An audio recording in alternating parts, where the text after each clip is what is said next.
বুকটা ফেটে যাচ্ছে, মাথার ভিতর ঝড় উঠছে। ইচ্ছে করছে মাগুরার থানায় গিয়ে পুরো পরিবারটাকে তাদের প্রাপ্য সাজা দিয়ে আসি। আমার স্বামী ও তার ভাই আগেও বিয়ে করেছিল। তাদের দুজনের স্ত্রী একসাথে বাসা ছেড়ে চলেও গিয়েছিল। একজন না হয় যেতে পারে, কিন্তু দুজনেই কেন? নিশ্চয়ই আমার শ্বশুর তাদের সাথেও এমন কিছু করেছে। আমার শ্বশুর বিভিন্ন সময়ে আমাকে ছড়িয়ে ধরত। যখন স্বামীকে জানালাম, সে উল্টো আমাকে মারধর করলো। মাকে জানালাম, মা বিশ্বাস করলেন, কিন্তু সংসার ভাঙবে বলে আমাকে আবার সেই বাসায় পাঠিয়ে দেয়। যাদের কাছেই বলেছি, কেউ বিশ্বাস করেনি। হয়তো কোনো এক রাতে আমার কপালেও আমার বোনের মতোই এমন কিছু করত। পুরো পরিবার আমার শ্বশুরের এই চরিত্রের কথা জানে, তবুও সবাই মিলে ধামাচাপা দিতে সাহায্য করত।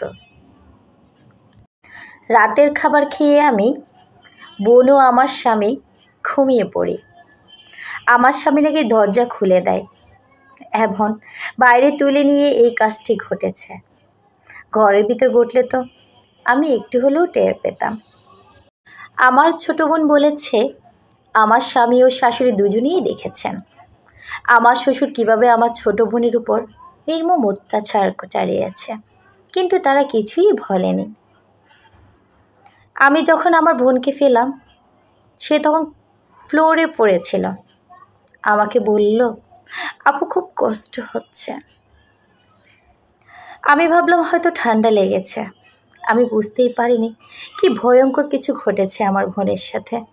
বোন যখন আমাকে জানালো আমার শ্বশুর তাকে ধর্ষণ করেছে, আমি আমার স্বামীকে বললাম, তোমার বাবা আমার বোনের সঙ্গে এমন করেছে? ছি, এর আগেও আমার সঙ্গে করার চেষ্টা করেছিল। আমি কি আমার বাবা মাকে ফোন করে জানাবো?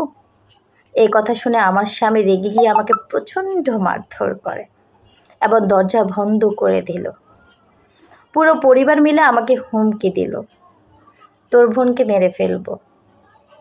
সকালবেলা দরজা খোলা হলে দেখি আমার ছোট বোনের মুখ দিয়ে ফেনা বের হচ্ছে, গলায় আঘাতের চিহ্ন। ও ছটফট করছে।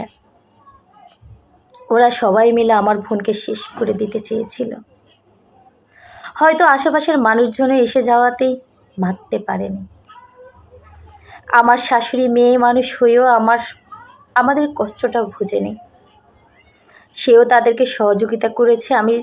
আমি সর্বোচ্চ শাস্তি চাচ্ছি তাদের। এখানে বলে রাখা ভালো, ওরা শিশুটিকে ঝিনে ধরেছে বলে এলাকার কবিরাজের কাছেও নিয়ে যায়। কবিরাজ জানায় এটি মোটেও জিনের কাজ নয়। কি হয়েছে সত্যি বলেন বিষয়টা। এদিকে ডাক্তাররা জানিয়েছে শিশুটি আর বাঁচবে না, বাঁচার খুবই সম্ভাবনা খুবই কম। হয়তো এতদিনে শিশুটি মারাও গিয়েছিল।